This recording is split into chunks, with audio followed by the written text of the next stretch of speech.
Good afternoon, you guys. My name is Jake Adams, editor of reefbuilders.com. How many people here read Reef Builders? All right, lots of Reef Builders fans here. Man, I've been reefing for a really long time, and the hobby is growing at a tremendous clip. I don't even know what to say about a show like this. The one thing I would like to point out is that shows like this are really special. They're uniquely American reef culture phenomenon, and so people in other countries, no other countries that has reef shows like we do. So you're really, really fortunate to have access to this kind of event that brings all of us together. American reefers, we're definitely pushing the envelope of reef aquarium keeping, coral propagation, fish breeding, because of the community, because of the sense of community. And so other countries don't have that privilege. So don't take it for granted, that we have these kind of shows. Obviously, you guys are here. So who's picked up some really nice corals so far? That's it. Seriously, you got to get out there. And go hustle for some corals. If you see something outside your budget, just keep looking. Because people's prices are all over the map. I was fortunate enough to do a lot of my selections yesterday. So Reef Palooza. Who here is coming to their first Reef Palooza? Oh wow, so we got a lot of new members. Very, very cool. If you don't know, Reef Palooza is one of the longest running events in America. It's been going since about 2007 here, something like that. First Reef Palooza? No, even more than that, because the first one I went to in 2007. It was a big place. But before that, it just started out in the backyard. A very, very small event. So Reef Palooza has gotten so successful that it's franchised out. And I can't say it enough. These guys work really hard to put on the show. If you see somebody in a yellow staff shirt, give them a pat on the back, that everybody's working really, really hard. And they're diehard reefers like you, except they're not really going to be able to enjoy the show because they're running around like crazy. So, let's see, what else?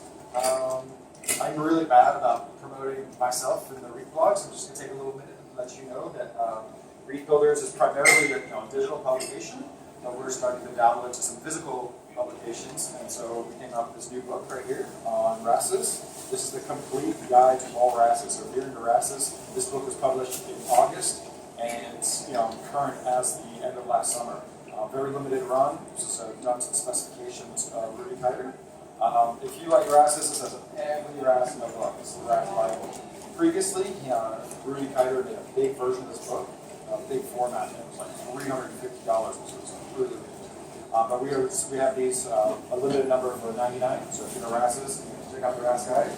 And most people are here for the livestock, but we have some new posters for lemon tea whitecaps and the fishes of the world. This is basically a fish book in a poster. It gives us every species of angelfish here. We've got hybrids, we've got aberrations, but every group of angelfish is here. We have a second poster, it's exotic fishes. So if you need something cool to put up in your fish room, definitely swing by the Reef Builders Lounge. We've got a few chairs, you can sit down, chill out, talk reef. The posters are $25 a piece. And we have, like I said, exotic fishes too. So, all right. I've been working with Reef Palooza on various projects for a long time, but I think it was at Reef Palooza New York last year that kind of hatched the plan to invest in the talk, invest in a high quality presentation before it happens, right? So a lot of speakers generally show up and talk about their retanks or some different things. So Reef Palooza actually sponsored a trip to Indonesia. I was going to Indonesia for 2 months. I didn't know where I was going to go, and I didn't want to lock it down to one place and I will find someplace cool to go when I'm there for 2 months. And the perfect opportunity came along to go to a place that most of us have never heard of. I would say that about like 70% of our corals overall probably come from Indonesia. A big chunk of those come from Bali. And it's only in recent years that we've gotten more corals from Australia and just a couple of other places. The thing is, the freshwater aquarium hobby is really in touch with where the fish come from and what those habitats look like. And the marine aquarium hobby is very out of touch. We think we know about certain corals, the shallows, the deep, where they come from environmentally, but really the available information to us regarding what kinds of corals come from where is really, really slim. So I'm sure most of you have been here for a couple hours. You're familiar with the kind of corals that are presented out there. Every coral is screaming, popping under fluorescent blue lights, and they just look crazy. We saw a coral they couldn't believe today. I still see corals that I just cannot believe what I'm looking at. So this talk is very, very different. This is really just kind of like a document of what corals I saw and where I saw them. And it's just really different from what you see out there. But I want you to picture yourself. What is natural? What is a natural reef? What we have going on out there is very unnatural lighting, very unnatural circumstances. But I have this other term that I'd like to use. I call it supernatural. People tend to believe that the reef is the best environment you can possibly create for a coral. But there's a lot of predators, siltation, storms. So corals actually have to fight to survive on the reef to a certain degree. Wild corals, they show that sometimes. So sometimes you can take these wild corals and put them in captivity and get them to look better and brighter. So without further ado, let me tell you a little bit about Sumbawa.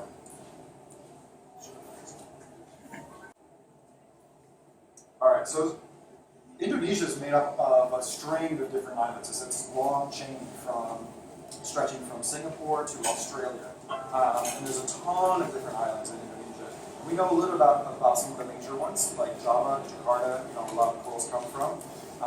And Bali is also a big hub. But there's so many places there that our corals actually are harvested at and then are brought back to Bali.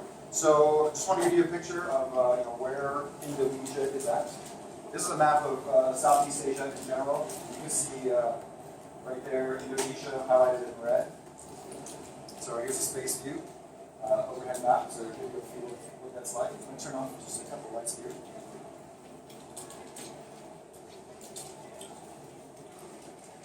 All right.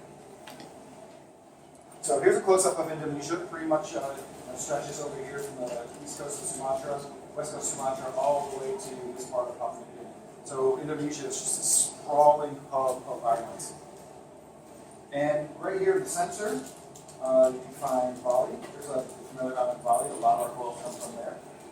And Sumbawa Island is actually over here. To get to Sumbawa Island, we actually brought a ton of our own gear, and we had to drive across Bali, take a ferry to Lombok, stayed overnight in Lombok, drive across Lombok, another ferry across to Lima or Tenggara, as it's called, also known as Sumbawa. They have a few different names for their islands, depending on whether you're talking about the country or the geographical island.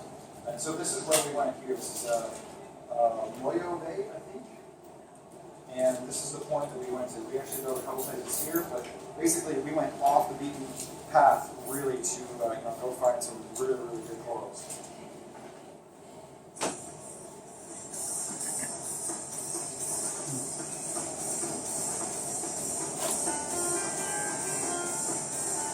So I did a little time lapse of the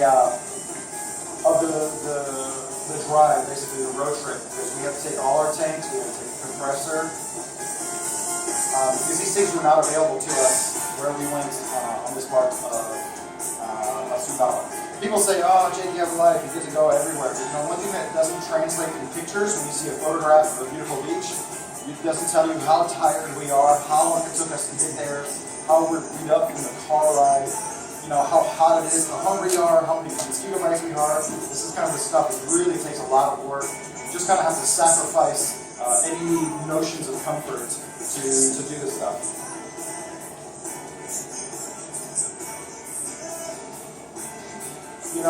The roads also aren't that great. So in the time lapse, it looks like we're speeding along, but there's a lot of different bottlenecks where we get stuck behind. So our French driver would get a little bit of road rash, over hours and hours of driving. But after the second day, we're really road worried and just like we don't even know where we're going. We're just kind of pointing at a map and we have some intel like, okay, maybe here's some corals that we can go look at. But it takes a lot of trial and error. Another failure in it. So this trip was basically sponsored by Reef, and we have to work with some other companies on the ground, including Vincent from Bali Aquarium, who's the kind of the original coral farmer from Indonesia. And we caught up with some local coral farmers within Sumbawa. So I think over the next few years, we're going to see more corals coming from this region. Another group of people that we ever work with are called the Bashao. And Bashao are sea people, and they used to just live on boats, these big boats, and they kind of tie up into big floating groups. But now they've kind of transferred over to basically building their homes on stilts and eventually like kind of filling it in. So, it looks really, really picturesque. It looks amazing, like you want to be there. We spent 12 hours under that tropical sun. Oh man, it's quite a lot of work.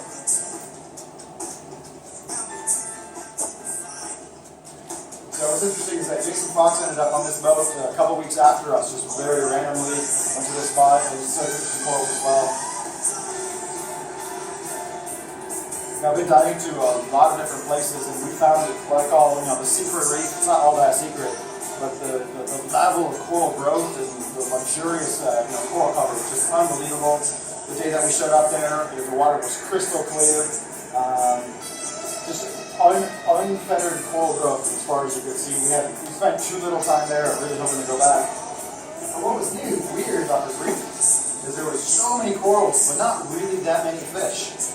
And some reefs are like that. You'll find a random reef with a ton of corals, not many fish, or vice versa. It doesn't have to be an explanation, just the way it is.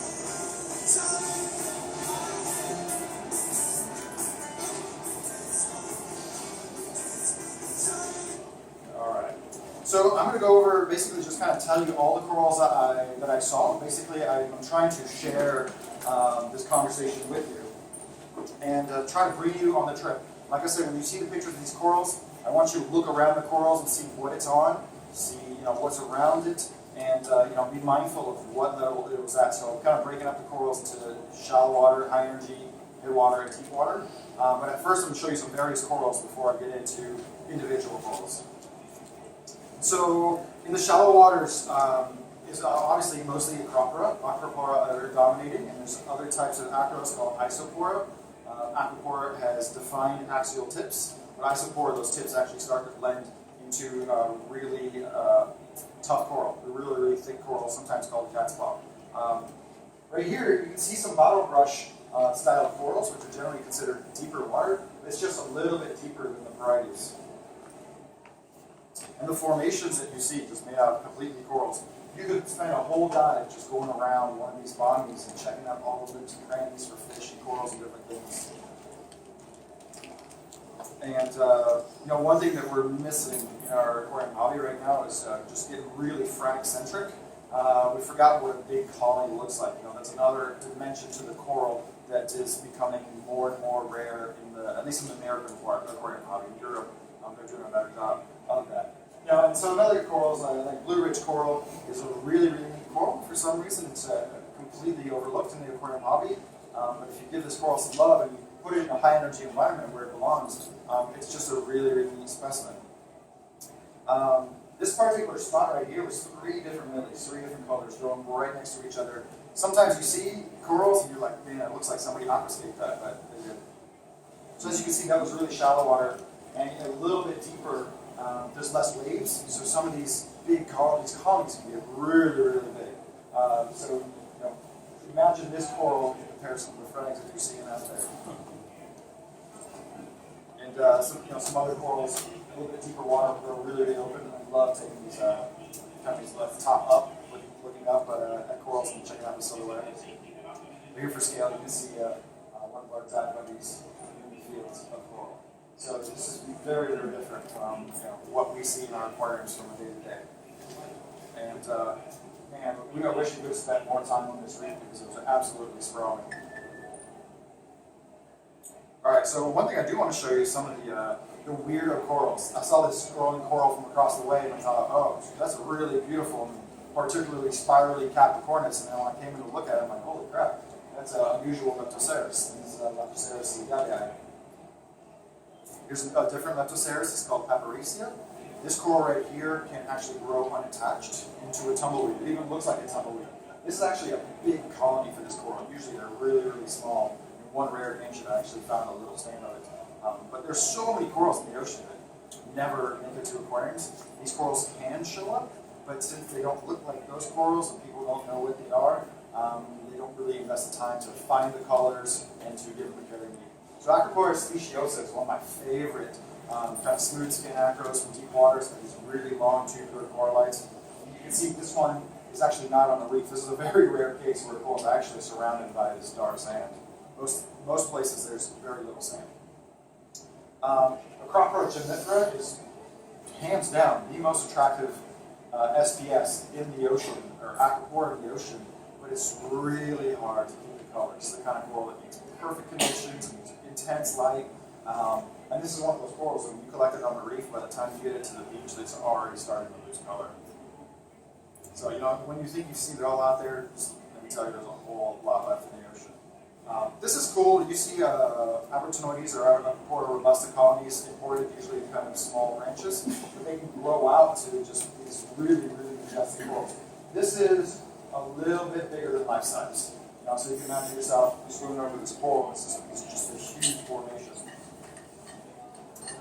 Even like some of the delicate varieties, there's a lot of varieties that are, like I said, just completely overlooked in the aquarium hobby.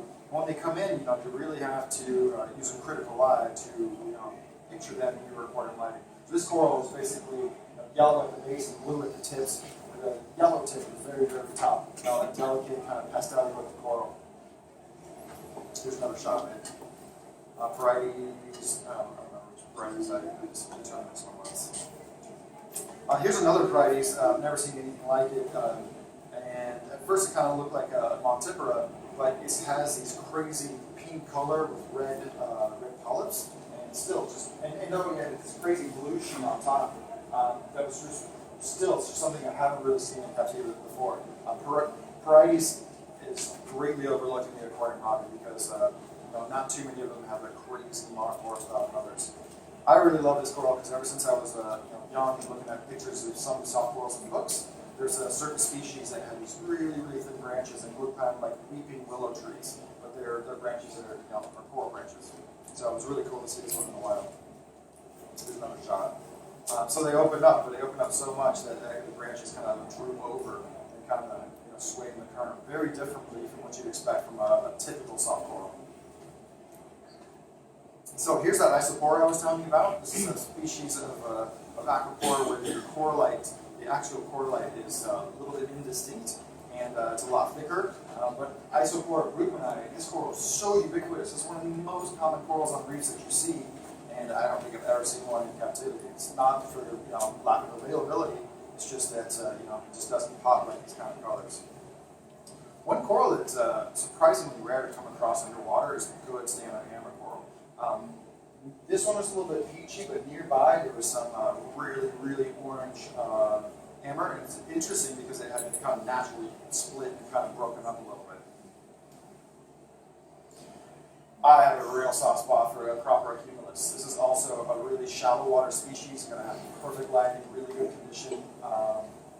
It actually grows really, really fast despite having those really big branches. And in one particular dive site, there were so many of these just beautiful, thick, what I call corn cob cumulus Acropora.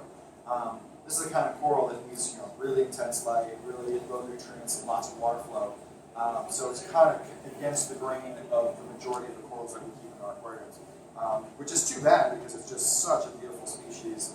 And some of them are teal with a big, big, thick purple tip.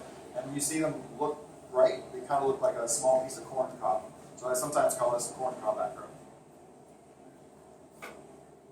And there's some variability in the shape and texture of the cumulus. You can see this one's a lot more open branched. And again, this is one of those corals that just doesn't really get enough airtime from aquarists. I can't get enough pictures of these guys. Because these are all separate colonies, even though they're all like purple ones. So also something to keep in mind is all these photographs are taken under full sunlight. So you can imagine, put your imaginary goggles on and what some of these corals would look like in blue light. So Acropora spathulata It's very exciting because this is a coral we tend to think of as being an Australian coral. Spathulata is kind of like a thick millipora. And like I said, it was actually described from Solomon Islands, but I've never seen it anywhere because I haven't done Australia. But for the most part, we get Spathulata from Australia. So when we went to this reef and we found a few Spathulatas, this was a range extension. What's exciting is that wild colonies of Spathulata are exported from Australia, but in Indonesia they do a lot of mariculture. So finding this coral in Indonesia means that they've already planted these on the coral farms, and hopefully in the near future they'll find other color versions of the Spathulata and make those available as captive grown specimens. I'm sure a lot of you guys know what millipores look like, so this is basically really thick, really fat millipora. A couple video clips. Millipora just makes a beautiful colony on the reef. It's definitely a lot more flat. And so seeing the Spathulata in the wild with just a bunch of chromas darting in and out, this is still the kind of reef scene that is just not really being replicated in aquariums. I'd like to see more reefers get a little bit more dedication instead of just collecting a bunch of frags, put a little time and commitment to growing certain colonies into just one single showpiece. So it was very cool to find Spathulata there because as far as we know, it has never been documented in Indonesia. So that's one of the cool fruits of the trip. And I kid you not, there are certain spots, certain places out on the reef where you just find these great, amazing stands of Acropora hoaxamide. Everybody here familiar with hokies, blue hokies, Acropora hoaxamide? So yeah, this coral is actually not rare. Finding it in a spot, you find good clumps, and this is one of my favorite corals ever, Acropora hoaxamide. Just, you've probably seen some of those photographs of people showing a reef and it'll be like a blue stag, but seeing it in person is just another experience altogether. There's enough hoaxamide there to satisfy the aquarium trade for a whole year.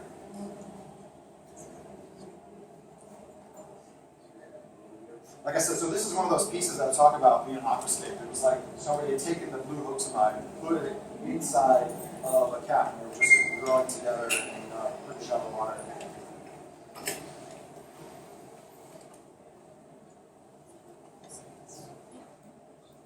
So once again, this is full sunlight.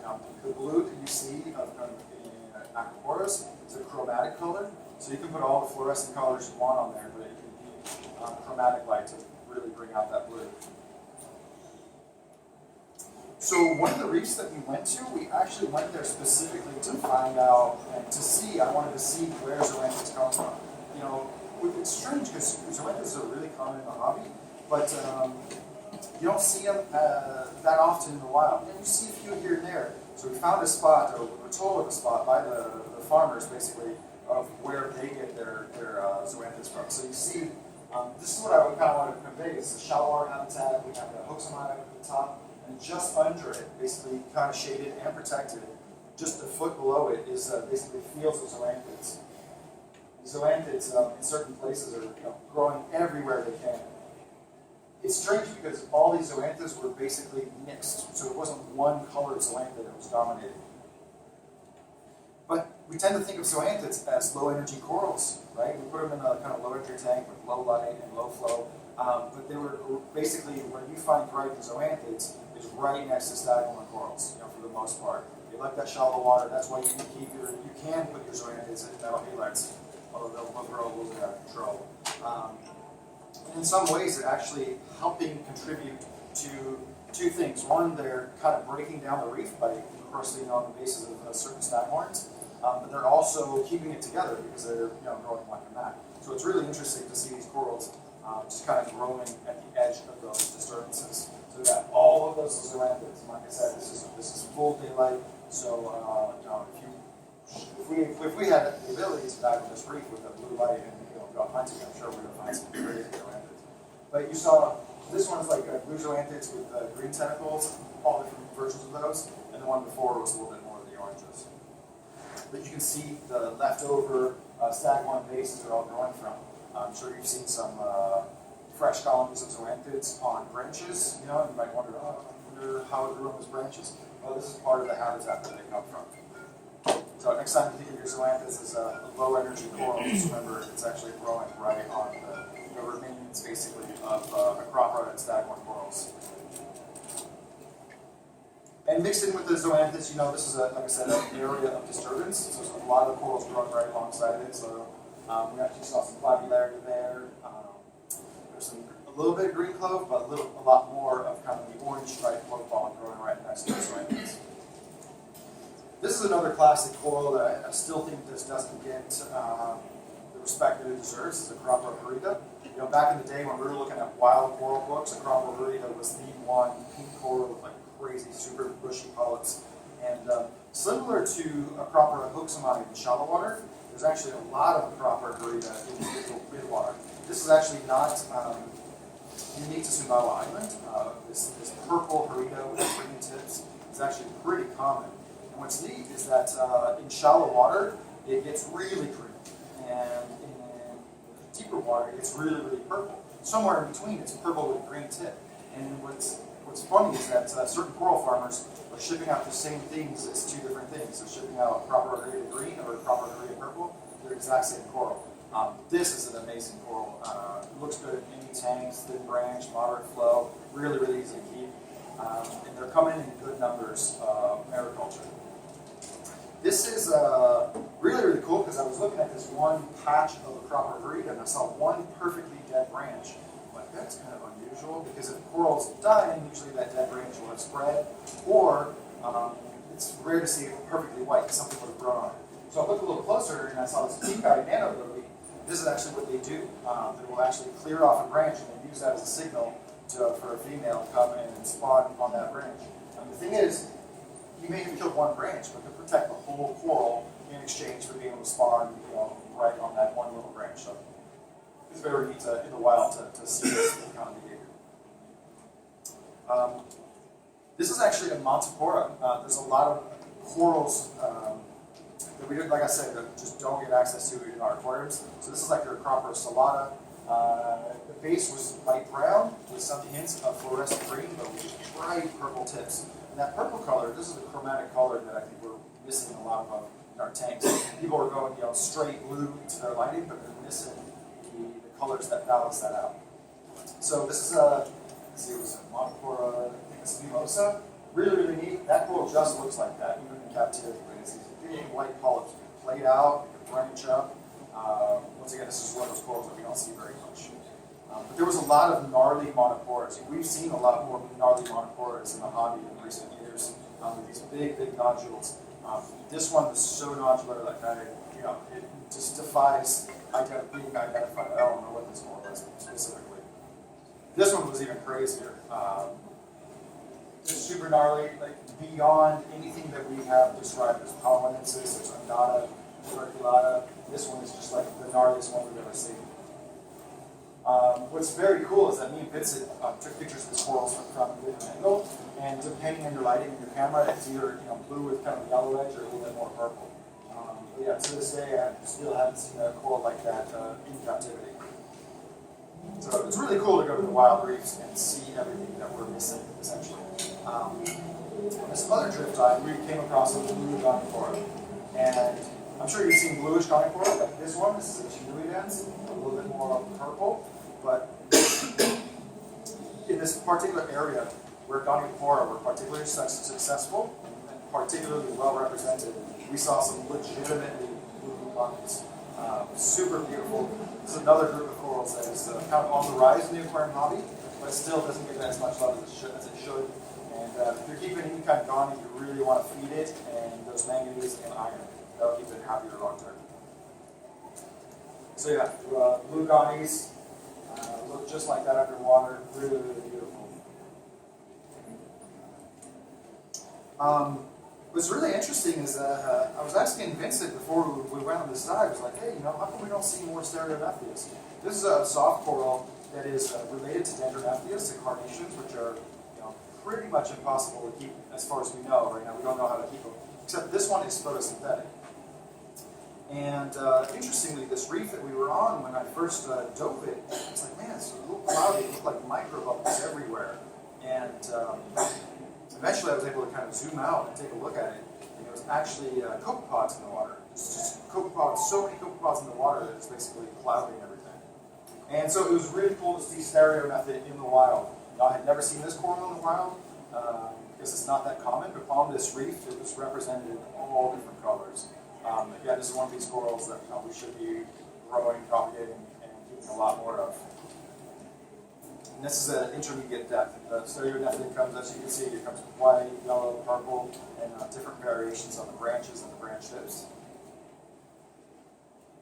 You can see the spots right here over to the right. Those are the copepods. I've seen small clouds of copepods before, but not nearly to that degree. So it was really interesting. This is right off the Zoanthiid Reef. It was a really sheltered reef, which is probably why the copepods were able to gather like that. So you see, at the beginning of the dive, I was really, I don't know, not feeling, I was a little bit annoyed because none of my pictures were turning out because of the copepods. But then I realized, I'm like, all right, this is what this reef is about. Yes, more slowly, kind of more up.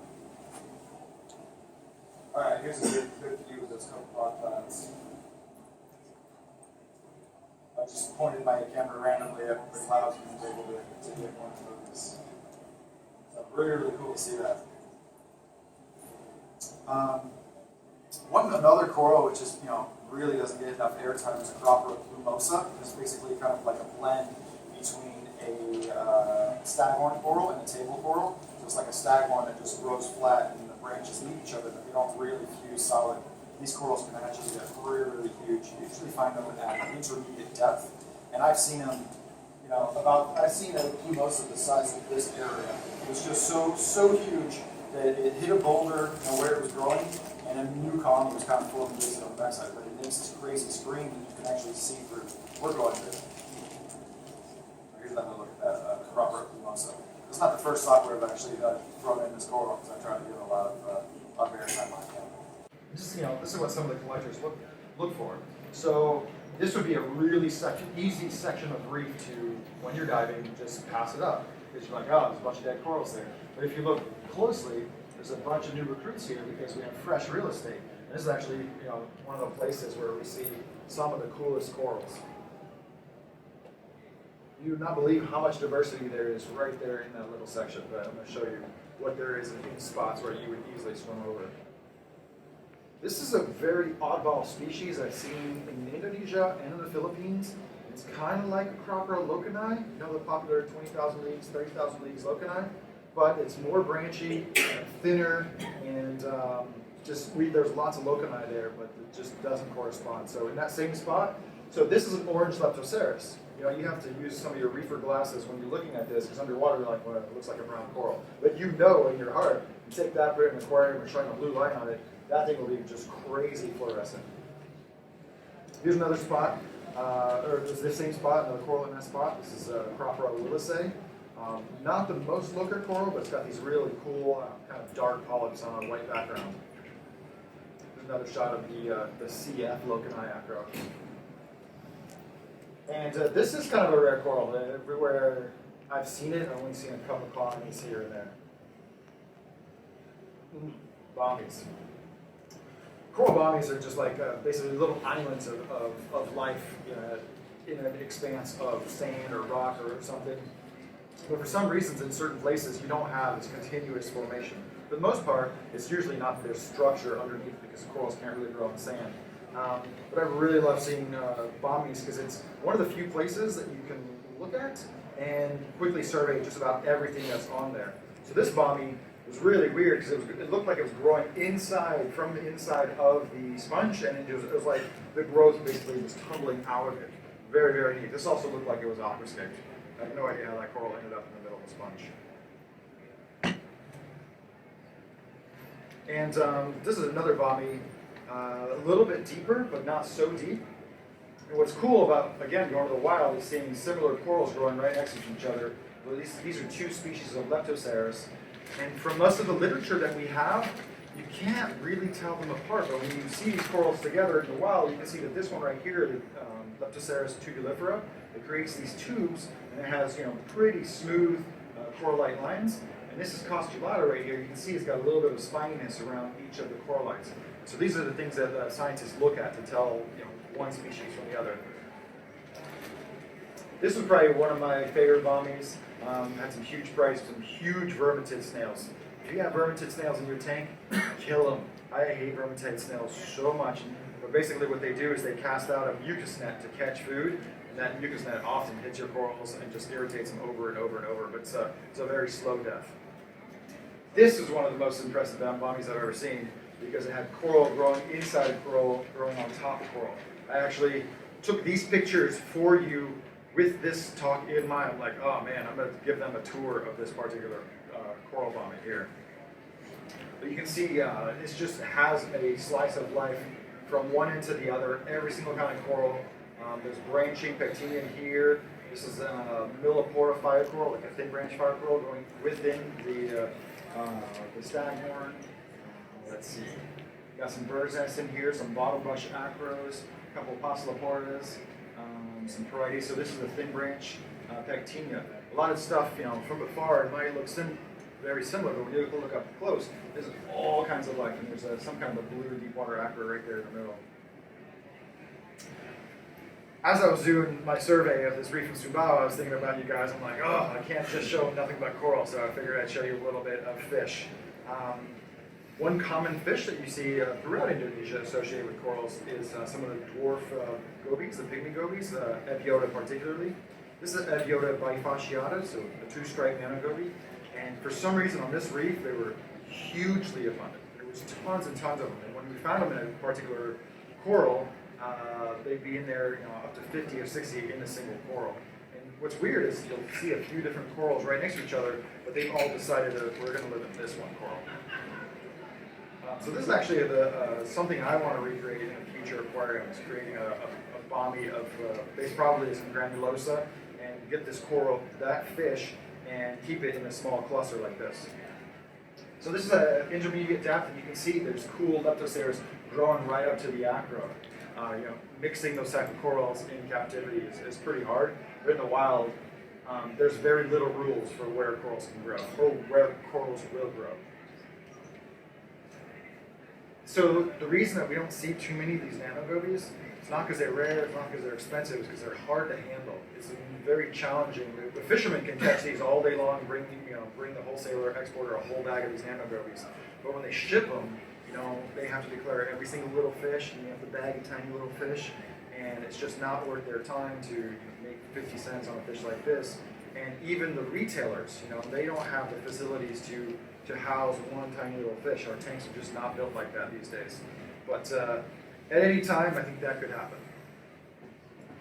One of the things that I really enjoy doing on the reefs is not just looking at all the different types of corals, but looking at the gradient of very similar species. So I'm going to walk you through Loripes, Granulosa, and a few others I can't remember right now. But this particular reef in Sumbawa just populated with all kinds of Loripes, and this is a classic aquarium coral that has fallen out of favor a little bit. This coral is very different from the Loripes that you'll find from Australia or from Fiji or from Tonga. Really thick, rounded corallites. And the way that you tell Loripes apart is they'll have one side of the branch that will be smooth. So if you look at most of these branches, it's raspy all over, but there'll be one side which has no corallites on it. And I also love taking pictures of aquarium-sized corals. It's one thing to show you a coral that's the size of a room or a car, but it's also really cool to find baby corals. And finding baby corals is also a really good sign that the local reef is very healthy. That means they are breeding and successfully recruiting corals in that particular area. Oh, and this guy did a little photo bomb. It's actually one of my favorite morays. It's called a white-eye moray. Really cute. Totally aquarium suitable. They don't get that big, but they have that very cute, kind of stark white eye. I think it makes it look a little cartoony.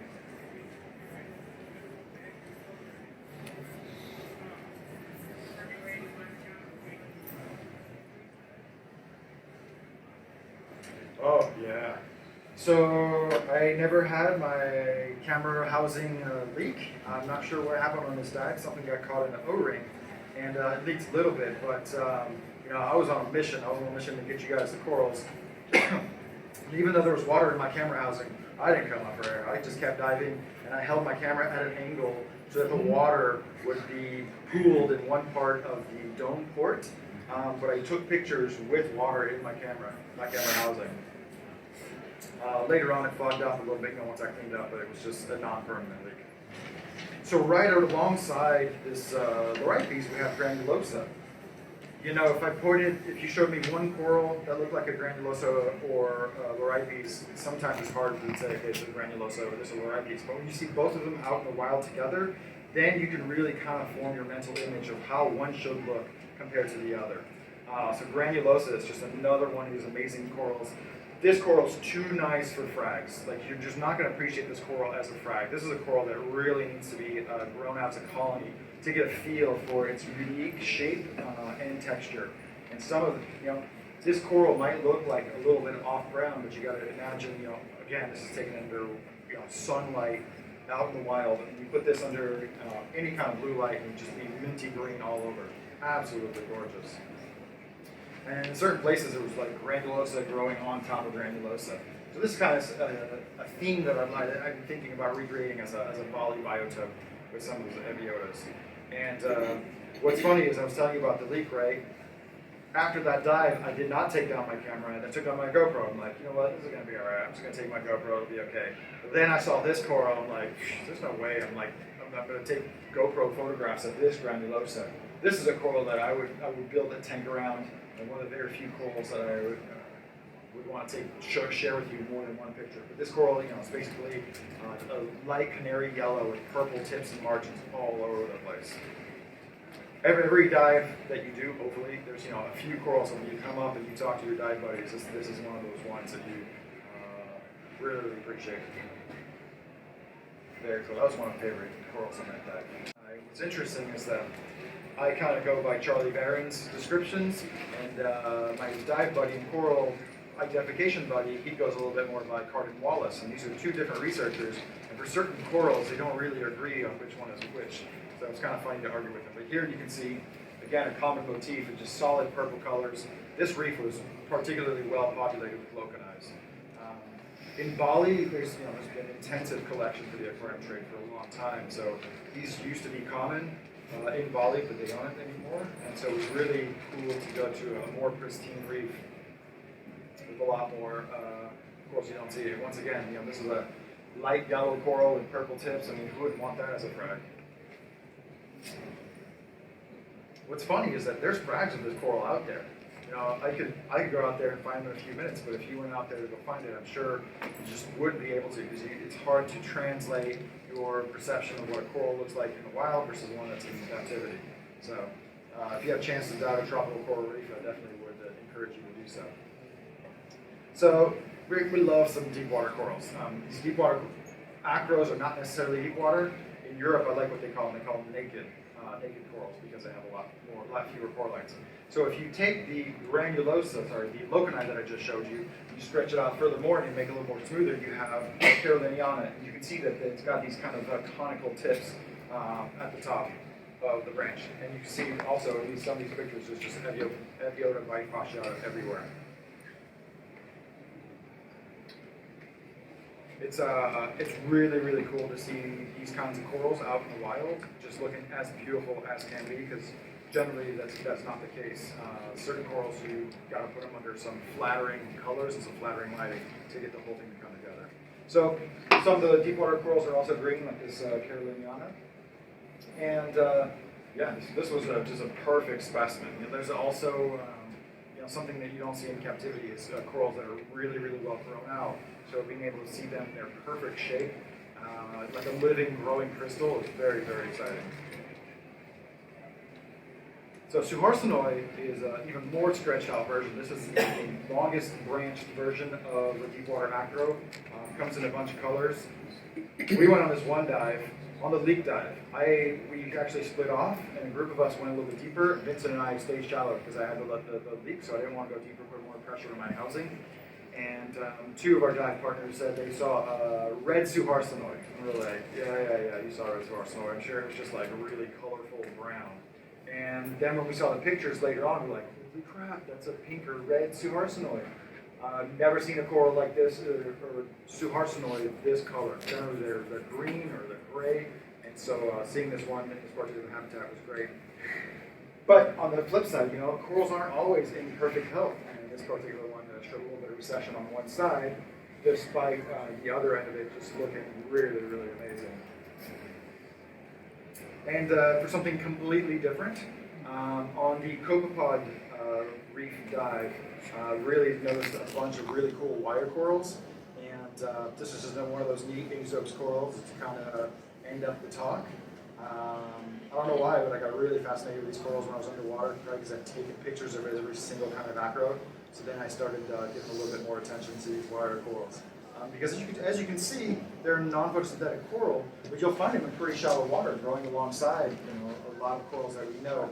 And it adds a really, really cool splash of texture to the reef to see these straight spires come straight up. And sometimes they'll curl around, like you can see on this one, like a corkscrew. So yeah, they don't have that much branching shape to the wire corals, but I actually recently inherited a non-photosynthetic stony coral tank, so I will be studying those guys a little bit more here in the near future.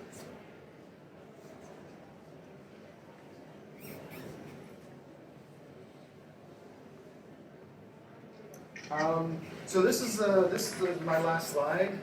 Just want to say I've been speaking at Reef for many years, and it's a real honor to present to you guys and share with you, you know, the kind of corals that I want you to look at, not just look at, you know, all the photoshopped and hyper-saturated coral colors, but, you know, really, when you see, for me, keeping a reef tank is about transporting myself to somewhere else, to thinking about where that coral came from, what kind of environment it came from, what kind of fish swim around it.